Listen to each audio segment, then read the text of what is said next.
So here we are. It's the SCSA Podcast Network, and this is the interviews with Richard Windmann. Today we have Curtis Garrison with us, and he's a survivor, and he's also the founder of the organization Speak Out to Stop Child Sex Abuse. And we're going to show you that page and give you the links and everything in just a minute. But first, like I said, to introduce Curtis, he's a survivor and an advocate. I'll let him tell the story, but he's abused by the Boy Scouts when he lived in Louisiana. And so, Curtis, tell us about yourself, where you're from, and Okay. Well, thank you. Don't want to go way back, but let's just say I was adopted. I was born on an Air Force base in Okinawa and adopted by parents in Louisiana Air Force Base. And that's where we were when we went to church, and the Boy Scout troop was there. And throughout my family life, we had a lot of foster kids, and there was a lot of dysfunction and child abuse. And then with the Boy Scouts, excuse me, I got to respond to your alert there. Okay, great. That was the church hosted the Boy Scouts troop, and there was a lot of camping in Arkansas, and we did occasionally some projects like paint people's homes, doing some renovations in Texas and Louisiana and Arkansas. So. So again, we're talking with Curtis Garrison, advocate, survivor of the Boy Scouts of America. Only if you feel comfortable. Can you go into a little bit of detail about your abuse? Yes. Well, with the Boy Scouts, we had a scoutmaster that had been going from state to state, and he was a known abuser. And we had multiple Boy Scouts in our troop that were abused. And it just started with just in general, just so I don't speak for other people as well. You'd go to arcade games, sometimes there'd be like, let's go and pick you up a adult magazine, stuff like that, kind of ways to get the guys to hang out and want to, just be friends with each other, and camping and all these other perks. Some people were getting their stuff paid for. They couldn't afford the Boy Scout memberships or the uniforms, all that kind of stuff. So there was a lot of things to entice us to be in the Boy Scouts and be active and be available at campouts and after meetings and stuff like that. So can you explain the grooming process or how the abuse started? Yes. Basically, when you're a kid, you don't realize, because you're going to church and you got, the oath and the law, and you're supposed to be obedient, and, and you're supposed to do what the elders and the adults say. And a lot of times in those days, it might not be as common now, but, you would just be dropped off for a weekend or a week, to go camping, and you just be on your own, and you only know as a kid when things are really scary or really, 100% like, wow, that's totally wrong. But, when you go through the grooming process as a kid, and you're asked favors, like, let's say sometimes we were on the perpetrator typically had a construction supervisory kind of role at his work, and we would be able to drive trucks, and we'd be able to do forklifts or really cool stuff. And you just think that's part of growing up and part of learning new things and doing cool things. And like, oh, I get to drive, from one side of a large construction site to the other, or maybe on a rural road or something. And doing the merit badge requirements and stuff like that, you're getting help from this scoutmaster. And you don't know that there's ulterior motives. You don't know that there's reasons why they're so eager to help you and to fund things, to buy you the meals and the pay for your camp tickets and stuff like that sometimes, and you're being completely lack of a better word, you're being like seduced or or sold a deal, and then before you know it, things have happened where you don't want the church to find out, your other friends to find out, your parents, you don't want them to know what's going on, and you're kind of, you know, exploiting you, where it's already happened, and there's things that you've got against you, and you just try to work through it and hope you maybe get the hell out of there when you get older or whatever. And it goes over sometimes for years. That's what's happened with my situation. It was over a few years, and the other Boy Scouts in my troop, I know that we crossed paths and we went to events, and everybody just seemed to tolerate things and try to survive through it. Right.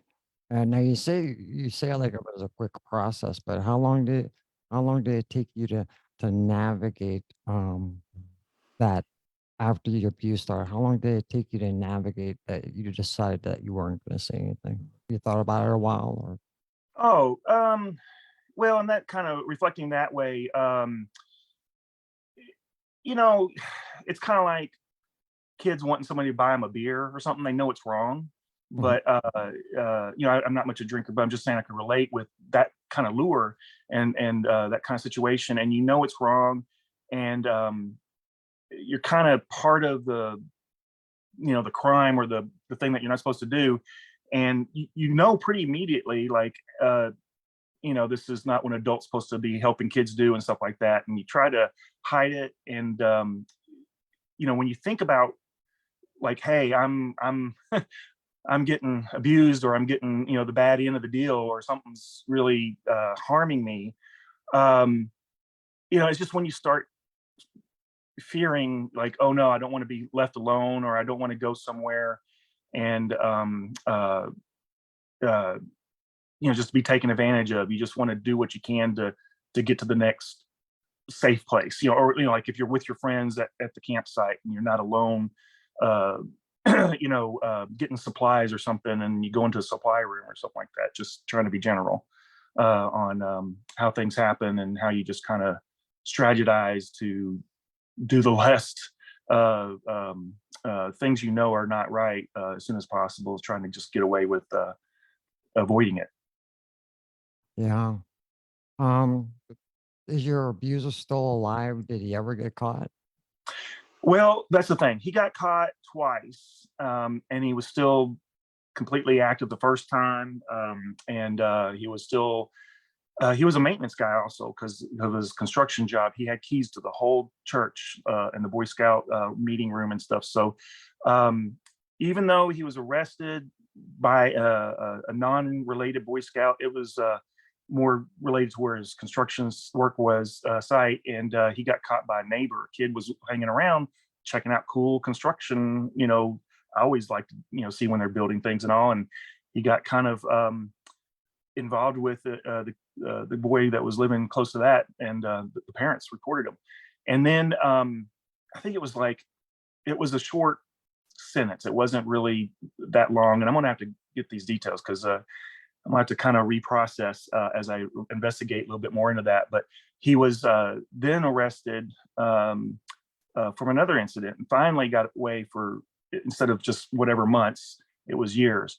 And his wife finally divorced him. The first time, she was a victim, in my opinion, completely, because she wasn't harming us and helping him, and she was blindsided. So basically, she finally divorced him the second time, because it was just more than, it's not going to work out. He's not going to ever do the right thing and stop. But he eventually passed away from bone cancer, actually, and Mhm. that was probably, I'm gonna say, a decade after the abuse happened, and I moved away, and it was a relief, in my opinion, to know that hey, he was no longer harming anybody. He was no longer active and able to do anything. And then when he totally passed away, I was like, well, it's over completely. So Yeah. From a criminal perspective, not civil, do you feel like you got justice? no, that's the thing, and it is complicated with my situation. That like when I was interviewing about the bankruptcy with Boy Scouts, separating the different types of abuse that I had, but also with my family, and the abuse that I had, that, and then through the church, um, and up until now with the bankruptcy, I've never seen anybody be confronted. Not, he went to jail for other people's abuse, but Okay. So I, you I did just I just tried to keep going, and nothing ever has come from that. Yeah, for Mhm. account. the church. What kind of church was it?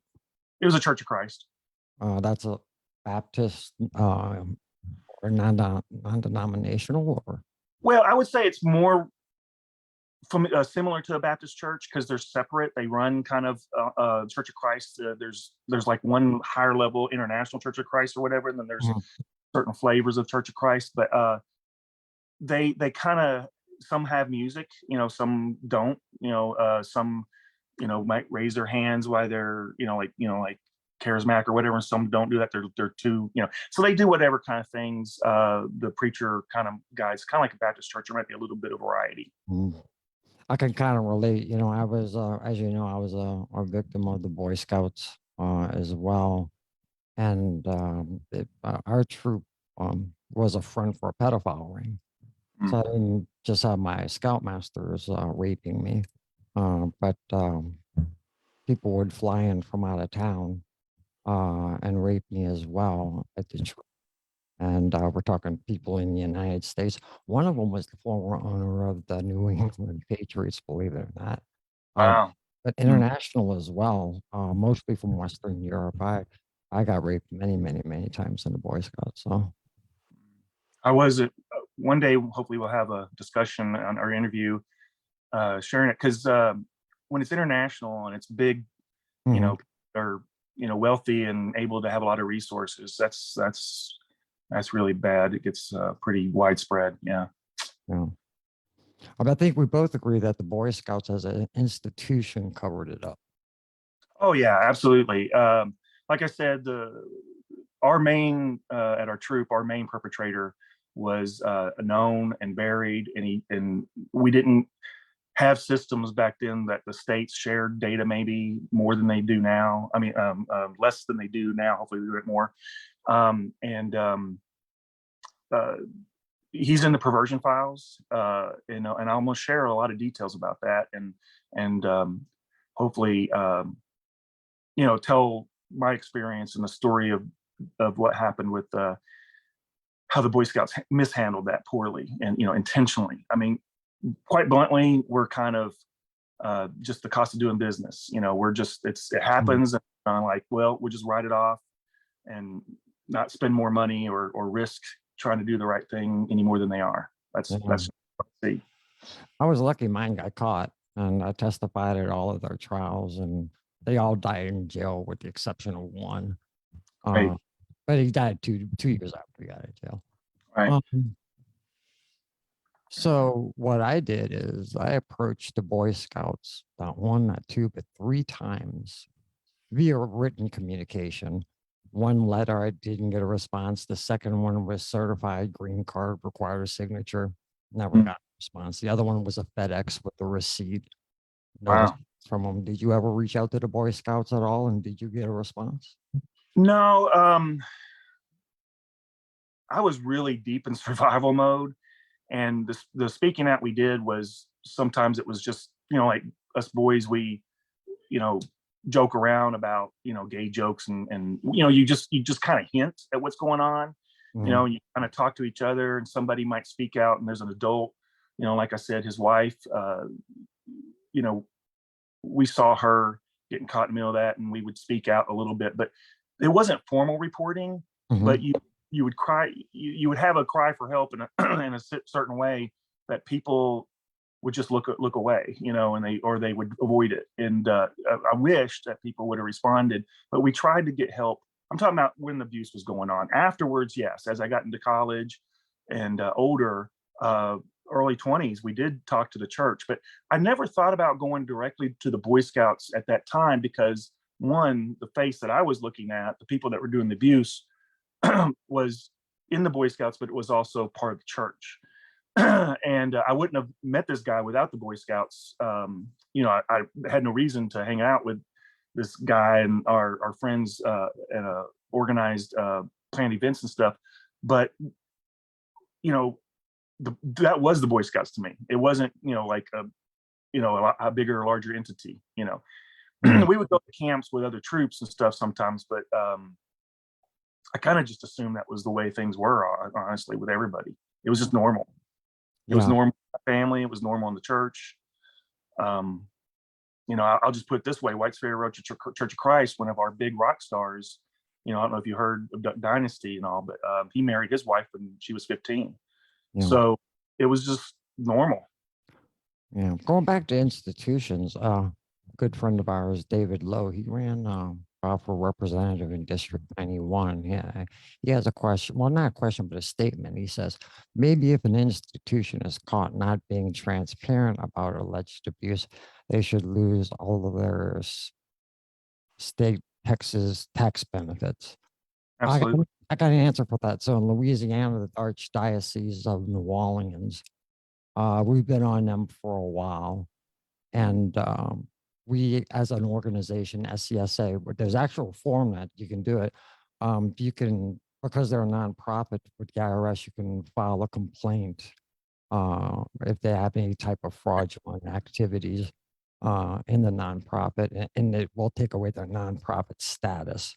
So that's actually in the works right now. Also, that archdiocese is being investigated by the FBI for covering it up. Yeah. So, talking about institutions, let's talk about this new Texas House bill. It's Right. 16. Let me look it up. 4601. It Okay. was held by Representative Leach, Right. who's the chair of Judiciary Committee. We examined that bill, and what it does basically is it protects the institutions who, in a systematic way, institutionalized wholesale rape of our children. Yep. And it happens all the time. I'll share a screen for a second. Okay. I'm going to put this link. In the chat. And it's Right. called the Catholic Church in the Art of the Cover-Up. And it goes into great detail Yep. about the Catholic Church's cover-up in New Orleans. But it's not just New Orleans, it's the same playbook for the Catholic Church worldwide.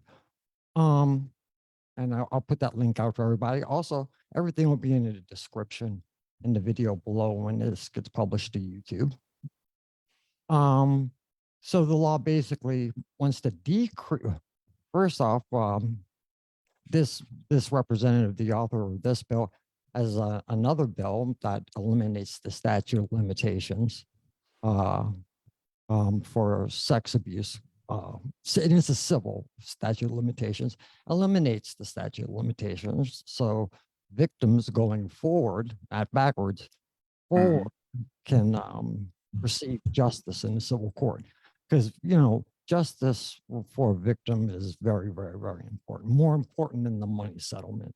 And currently they don't have a path to justice if their case is prescribed and the SOL is run out. So, it kind of, but in the same time as Bill 4601 lowers the statute of limitations for, doesn't make any sense at all.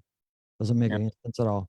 Lowers the statute of limitations for the institutions, so you can't file a case against them. And he wants to lower it from 30 to 15 years. And so the bills contradict one another.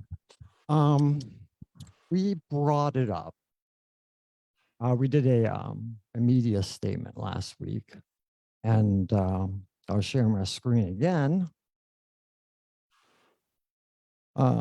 This was the representative's response. Yep. Can you see it? Yes, it looks good. We can see it fine. Okay, so it says, this was an inadvertent error in the bill I filed, an error that I own and that I'll fix.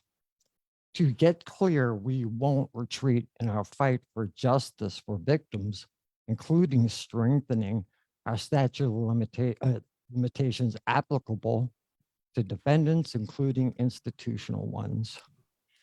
I want to believe that, and I hope his heart's in the right place. Um, I'm not going to say any names. Or a change of heart. Maybe Yeah, change of heart. forced Uh, into change. Yeah. but his spouse is a survivor of childhood sex abuse. Public So information. Yeah. yeah, There was a big article about her position. Yeah. yes. Um, Um, so I want to believe that his heart's in the right place, but when you file a bill like that, these are legislators. They're typically attorneys. They're experienced. They're really smart folks. How do you make a mistake like that, an inadvertent mistake? So right now, my position is I believe that the bill was intended the way that he filed it. oh yeah. He filed it at the deadline. And bill was authored at least 2 weeks before. That's the date, and the property's on a PDF of the file. And so I'm having a really hard time with this because institutions do cover it up. Also, the bill 4601, it requires the institution to do background checks and training for their employees, their priests or lay people or scoutmasters or whoever, every Mhm. 5 years. That's simply not good enough. No, no. Sometimes background checks don't work because a pedophile can have a career for 20, 30 years and not ever be caught. And so it doesn't come up. 5 years is way too long. Anybody can spend $20 a month, go to a site like spokeo.com, Yep. look at their employee, and then configure an alert in case they ever do have a criminal record. So you only have to check them once and then receive alerts. Right.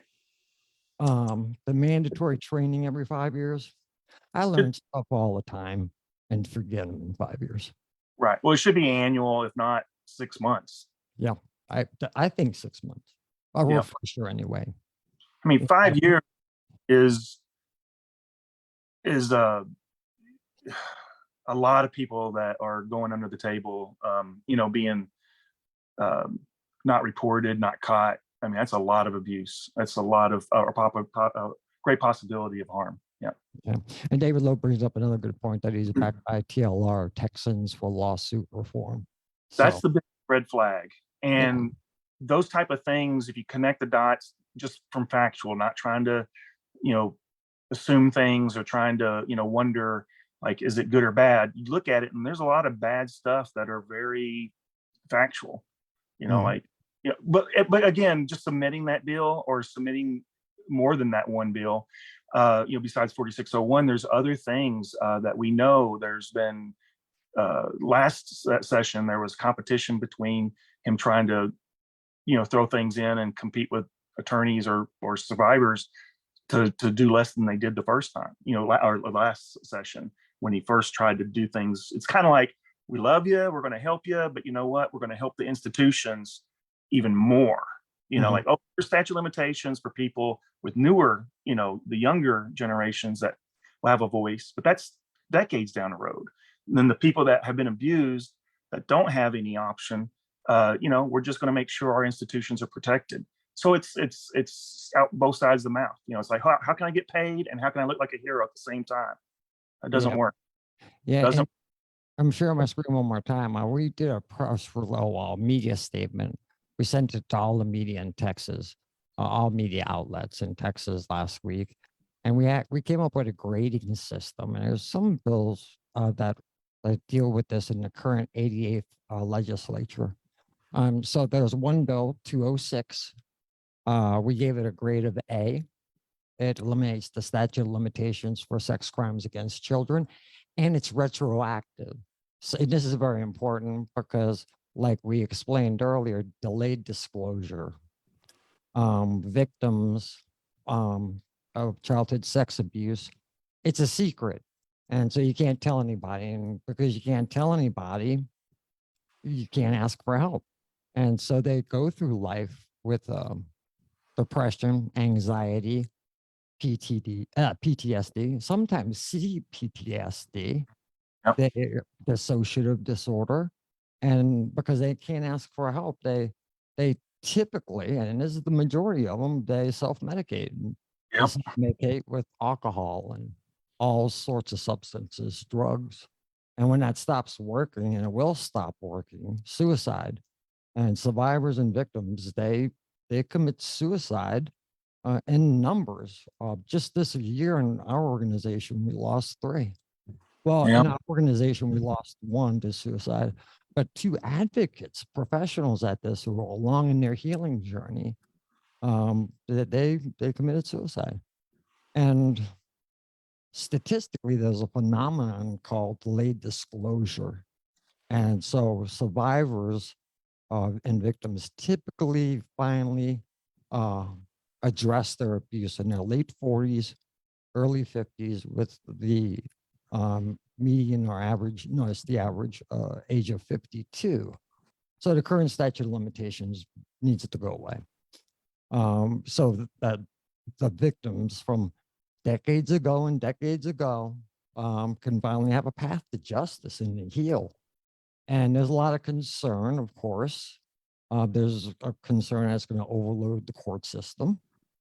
That's simply not the case. You have to get an attorney, and attorneys are really good at accepting cases that have evidence, and then it has to be go to court and be adjudicated. And it's hard to make those cases. So it's not going to flood the system with cases. And also, in opposition to bills like 206, there's the typical cast of characters that lobby against it. The Catholic Church, Southern Baptist Convention, Boy Scouts of America, and the insurance lobby, the insurance lobby is huge. Absolutely. And Yeah. all those institutions have a lot of money to fight bills like 206. Companion bill, Senate Bill 751 is identical. It's filed in the Senate by Flores. And then HB 3533 is like 206, which is filed by the author of 4601. That's the one that eliminates the statute of limitations, but doesn't have a retroactivity feature to it. And of course, there's 4601. And so we came up with a grading system. We gave 206 an A, 751 an A, 33 a C, 4601 an F. I don't think any amendment can fix that bill. I think it needs to be withdrawn. What are your feelings on that? I agree. I would probably only bump the the grades for 206 to 751 with an A plus, because unlimited retro perspective, it's great. I just don't think he's got to endorse those and get out of his situation where he inadvertently, put one into existence. So, there's just no remedy in it except for making it be what 206 is or 751. Okay, we have a question coming in from Mr. Lowe again. His question is, and we'll both answer it, what does real accountability look like for victims? You go first. Thanks. For myself, I can say that the reason why I keep going and trying to hold institutions accountable is I want it to stop. We're not going to get rid of it 100%. There's humans that are bad and good. That's what people always say when we come forward. They're like, oh, it's everywhere. Well, that's the problem. It is everywhere. We need to put these people away. If we can't do it criminally, we need to do it with a civil strategy so that the institutions aren't hiding them, aren't defending them, aren't attacking and harassing and defaming child sex abuse survivors. If that was not to happen, if these people were champions, if they would come out and say, look, we've got a situation that was reported, there was an incident in our church, just one incident that was reported to us. We went right on top of that, went to the authorities, got the FBI, local police, whoever needed to deal with the situation, and we got it out of our system. We don't want it in our church. We don't want it in our Boy Scouts or whatever youth organization, gymnastics, etc. Just get the kids as safe as possible, because when they're not doing that, I can't feel that any justice is done because kids are still going to continue to be harmed that could be prevented. And that's the worst part about it. And that's what drives me the most, is because I saw people, not just in my family, but in the church and the Boy Scouts.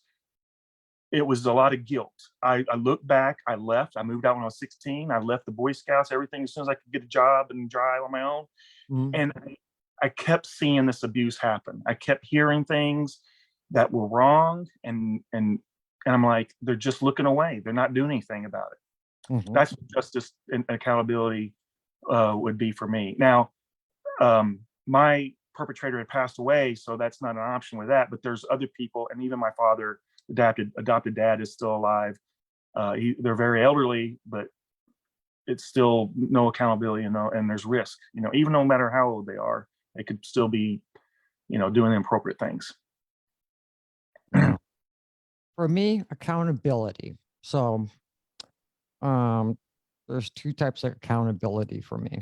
Number one is the institution where it happened.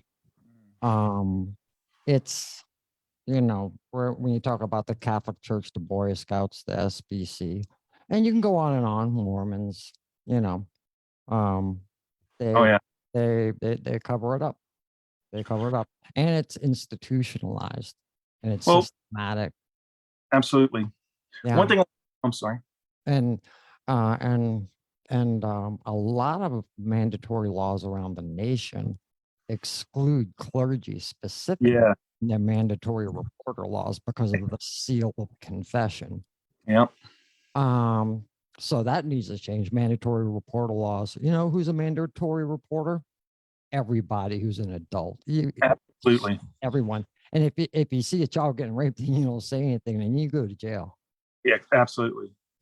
Yeah. Go ahead.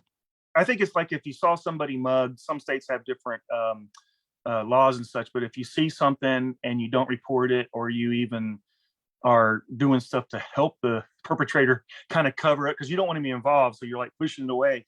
It's the same as abuse. It's passive abusing somebody, and going back to like the Mormons specifically, they were very, very integrated, and from the very beginning with the Boy Scouts, almost requiring their young boys to enter the Boy Scouts and stuff. And there was they had like around 3,000 something claimants in the Boy Scouts bankruptcy, and they offered $250 million to be not only claim free in the future, like settling those, but they wanted to make all all child sex abuse that they were involved with, everything after. Okay, when the Boy Scouts filed bankruptcy, they wanted to be free from all claims, not even Boy Scout related, as if they filed bankruptcy, but they were just a third party, participant in the Boy Scouts bankruptcy. They didn't file for bankruptcy, so that's crazy. Yeah, in the Mormon Church, my understanding is that they have $100 billion in assets. It's insane, and they're richer than Elon Musk and Jeff Bezos and Bill Gates, and they cover up a paltry $250 million for known 3,000 plus. It's between 3,000 and 4,000 that we know about. And they had a hotline, just it's kind of typical, same recipe as all these other institutions. They had a hotline, and they helped like pray and work with them directly, and forgive and forget and move on. Don't go to the authorities. Just all sorts of manipulation and hiding of the abuse. Yeah, I went directly to the Catholic Church because I was also raped by a priest. And I went there for spiritual healing and guidance, that type of thing. And they gave me $500,000. They said, "Shut up, go away," made me sign a non-disclosure agreement. So it is institutionalized. Yeah, NDAs are horrible. Yeah, they are. I violated my NDA because I signed it. It told me if there was no NDA, there was no deal. So I signed it. But as time went on, they were getting in the press, the Catholic Church, the local church, and they were buying TV spots, and they were saying, "Who are these abusers, these Jane Does and John Does?" And in the same breath, they're privately settling with victims and keep their mouths shut. Yeah, they know damn well what they're doing. It's part of the playbook. Yeah, it's not even checkers or chess. It's like 3D chess. They're all way ahead of everybody.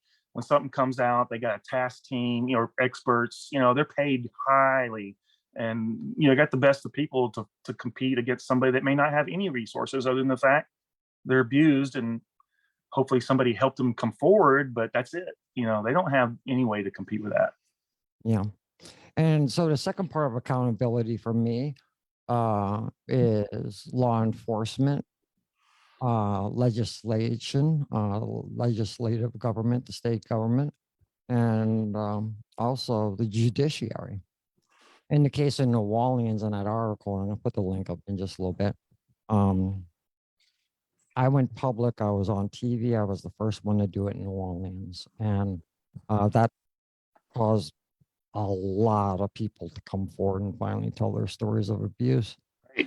I found out that everybody in my neighborhood was molested by the same man at the Catholic church. Oh man, that's crazy. Yeah. In one case, my friend, one of my friends in the neighborhood was molested. His sister walked in on it, broke it up, but she didn't say anything. And the day that my story came out in the news, she committed suicide. Sad, sad, sad thing. And so they filed civil cases, of course. There was over 50 in state court in New Orleans specifically, over 50. And Man. all filed against, most of them were filed against the Catholic Church. And they were trying to get the Archbishop to testify in depositions. He kept going, oh, it's not a good time. Oh, the weather's bad. Oh, I got COVID. Oh, it's Mardi Gras. And Yeah. a judge compelled them to testify in a deposition. Wow. And a couple of days later, he filed bankruptcy. So when he filed bankruptcy, now he doesn't have to testify at all. Right. It gets buried. And he's going to settle for pennies on the dollar with these victims. And also, when he filed bankruptcy, all of these civil cases were moved automatically to bankruptcy court. And then a federal magistrate judge sealed all of those cases, all of them. So we don't know what's in them, but I do because I saw one of them before it was sealed, and it was a priest by the name of Lawrence Hecker, serial pedophile, molested many, many, many kids in the church, and he admitted to bringing these children across state lines. Yeah. So we filed that complaint with the FBI, and now the FBI is investigating. Okay. Just to bury that. Oh my God. I mean, Yeah. I think that's even possible for them to not make that public. Mm-hmm. It's not kids. And so legislatively, we got with a representative in Louisiana, and I was skeptical at first to eliminate. Well, we asked for it to be up to 35 years, the statute of limitations. And so we went and we testified before the House and Senate committees. We busted a lot of survivors, and their testimony was devastating. All of the legislators, every single one of them in Louisiana, are Catholic. That's why I was skeptical that anything was going to happen. But it restored my faith in humanity, because after hearing the victim testimony, the entire legislature, they passed it unanimously, and we got more than we wanted. They said 35 years. No, we're going to eliminate it completely, and we're going to give you a 3-year look back window. So survivors can file suits. And then it's now law. And so the church comes out with a commercial and says, we support this law, and yada, yada, yada, yada. And then a couple of weeks later, the church files a lawsuit saying that it's unconstitutional. And it's reached it all the way up to the Louisiana Supreme Court.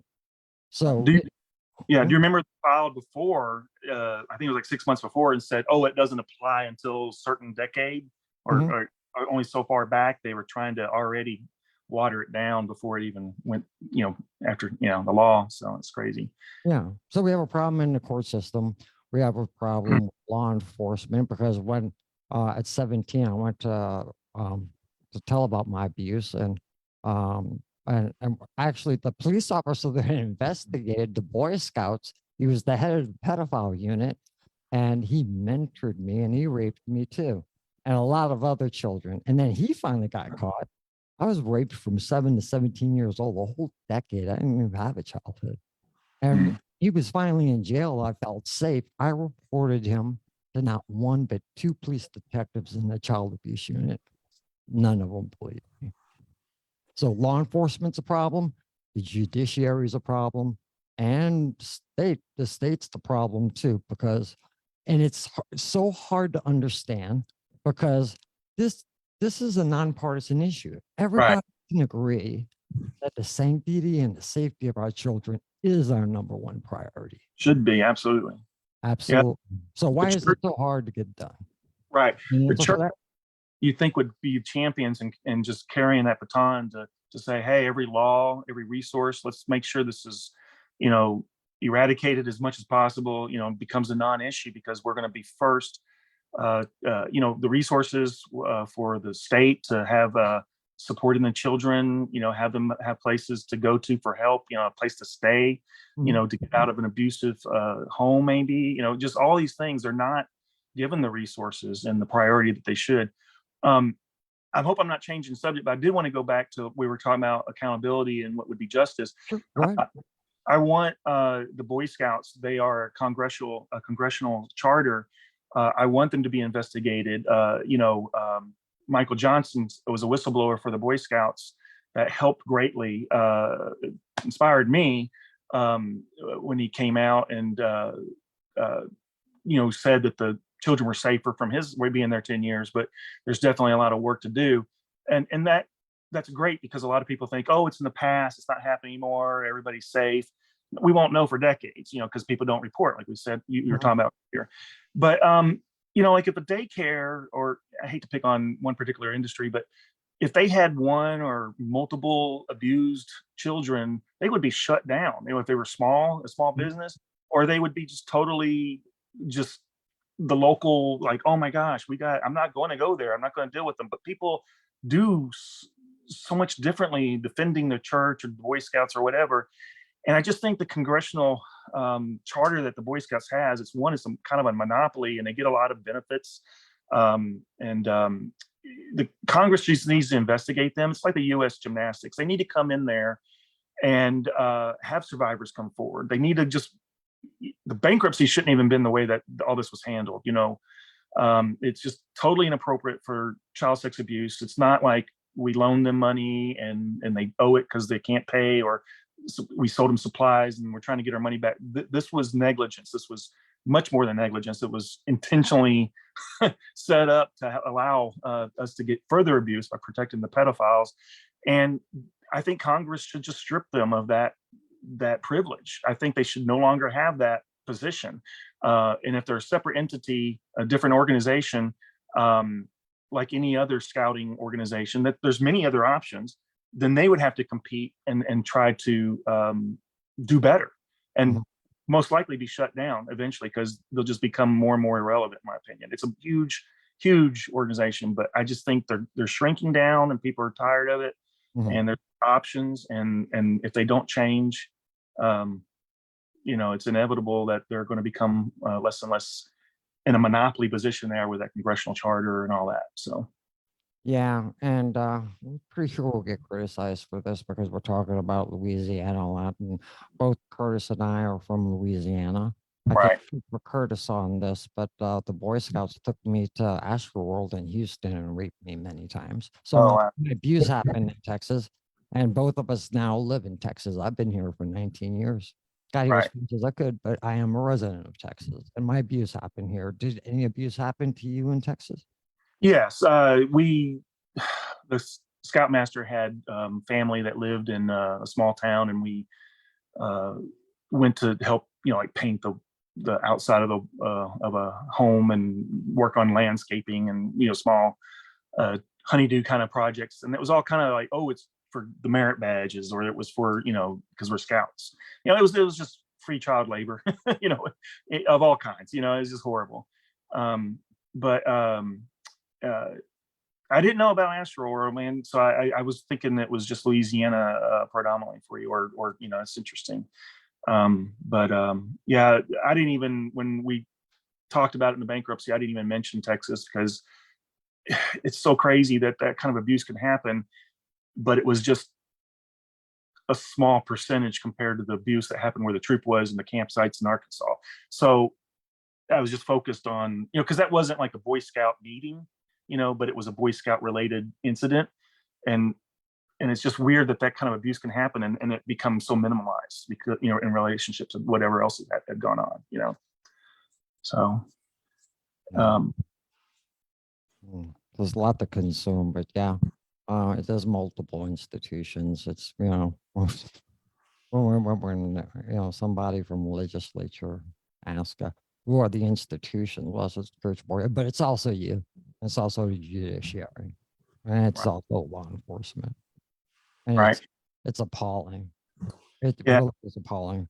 I mean, we elect these representatives, and we expect as citizens that they put the children, their safety and sanctity, above and beyond any lobby. And it's the same cast of characters all the time as churches, insurance lobby. We meet them all the time when we do statute of limitations because we do it in different states too. Because SCSA is a nationwide nonprofit that supports childhood sex abuse survivors. So we're doing Rhode Island right now, doing Maryland, doing Texas. Maryland's great. Yeah. Yeah. And I think that we should have a federal, more like something like a 911 or suicide. Is that 811? I'm not remembering right now, but hotline, for suicide. We need something that's like under Homeland Security, CDC, whatever, that child sex abuse can be their focus.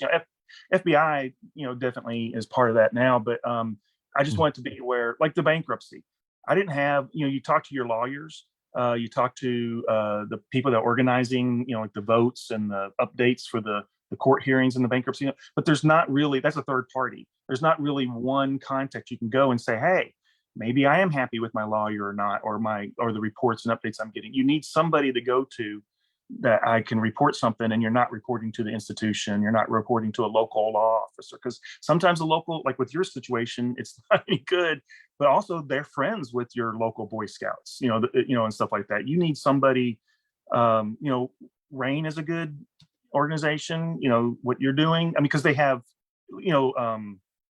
a line that you can call and get help, what I'm saying? And there's options, but there's not a federal government, like, hey, we're above all these other, with authority to hold them accountable kind of situation. We really don't have that easier accessibility. So with federal law, there's the Mann Act, but that only applies if you take a child across the state line for the purpose of having sex. But it's stronger than that. If you intend to bring them across the state lines, they can still prosecute you. And the other federal sex crime laws basically deal with pornography by electronic means, things like that. But there's no federal law for raping a child. right. I wish there was, because if it was a federal crime to rape a child, it would be, we wouldn't have to worry about states at Right. all. Right. The statute of limitations, the minimum age to get married, minimum age of consent, all those things need to have we need to raise the bar and have a federal thing, because it's just too confusing, and being that we're in multiple states, it's weird that the same kind of crime can happen and there's more or less accountability options. It's just interesting.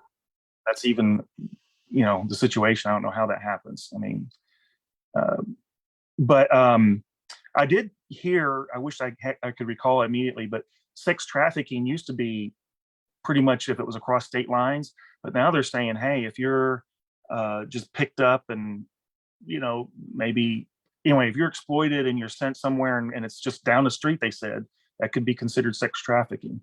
So I'll maybe follow up with that if you hadn't heard about that. But I was thinking that the definition has gotten to be more what it really is. Who cares about Well, The southern states like Texas and stuff that they have sex trafficking laws on the federal level. They don't if it's interstate. It's a state jurisdiction issue. But states do have trafficking laws. Right, right. So it's interesting though. I didn't even think it was changing and evolving, which it should.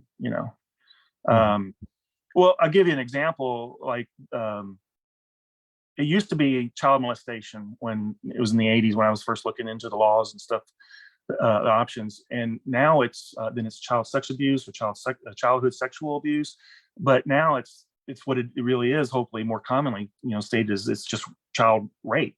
I mean, so when someone says someone was molested, like if I look at old news articles or whatever, they all say molestation. And anyway, I love the fact that it's evolving to be more, more accurate. It's just child rape. If they're not old enough to consent, it's nothing else can describe it as other than rape. So yeah. So we're getting close to the top of the hour. If you guys have any questions, please do put it in the chat right now. And while we're waiting for that, if any others come, what are your final thoughts, especially on the current legislation before the 88th legislature in Texas? is that a question submitted or you're asking? Sorry. I'm asking you. Oh, okay.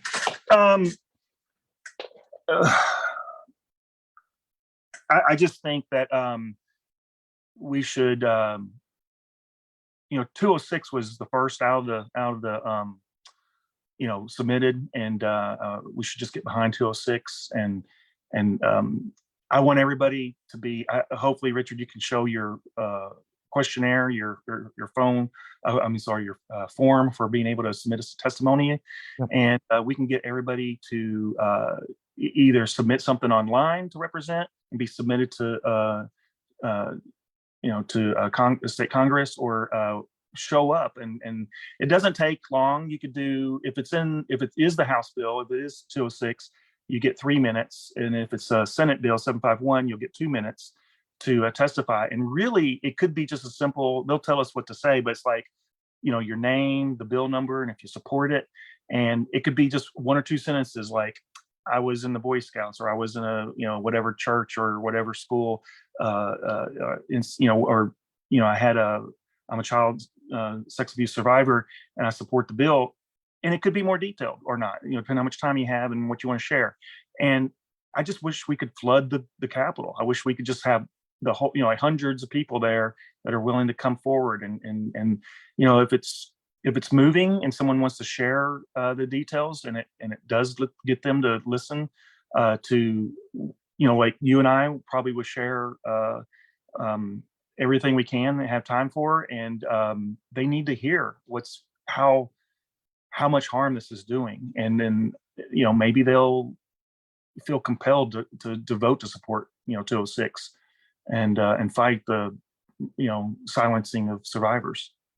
Yeah, we did that at SCSA. Ever since 206 came out, we've had an online form for survivors to fill out to tell us about their abuse, and to tell us, things like, why didn't you come forward, when it happened, and what does justice look like to them? And another question is, what do you want the legislature to know?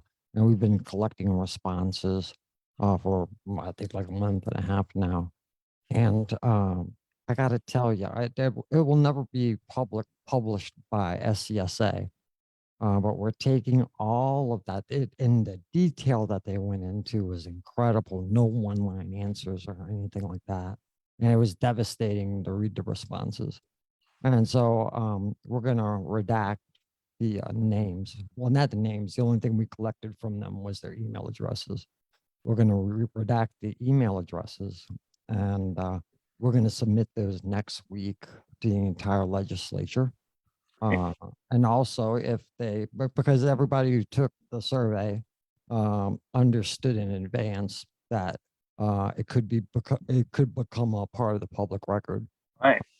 But so if a senator or a representative wants to contact somebody that we submit, we will do that on a per request basis uh, and I don't even want to read it a second time. The responses are just too painful.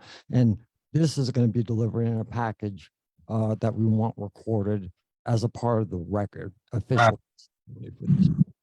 That's the important thing, is to be able to submit it and be heard. You know, I mean, to have the whatever people want to share, not just be kept secret or kept to themselves. They need the people that make these decisions to understand what the experiences were and be able to make the right choice. Yeah. Yeah. So we're up at the top of the hour. I want to let everybody know, thank you for listening. This is not just the Facebook Live event. We have a podcast network, and you can find our podcast anywhere podcasts are found. So Apple, Spotify, and plus like 100 more. So Amazon Podcast, Amazon Music, Amazon Audible. So you'll be able to hear this whenever you want to. And also there'll be a YouTube version as well, published in the next day or two. So Curtis, thank you for coming and sharing your story with us, man. We really, really appreciate it.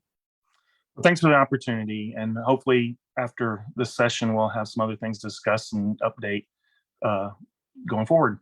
So yeah, and again, thanks to all the listeners who are listening to this now.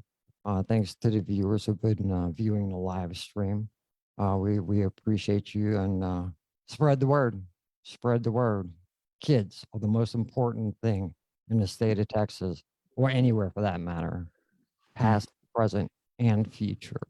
It's that's not a wish or a want. That's a requirement, and we need to get on it.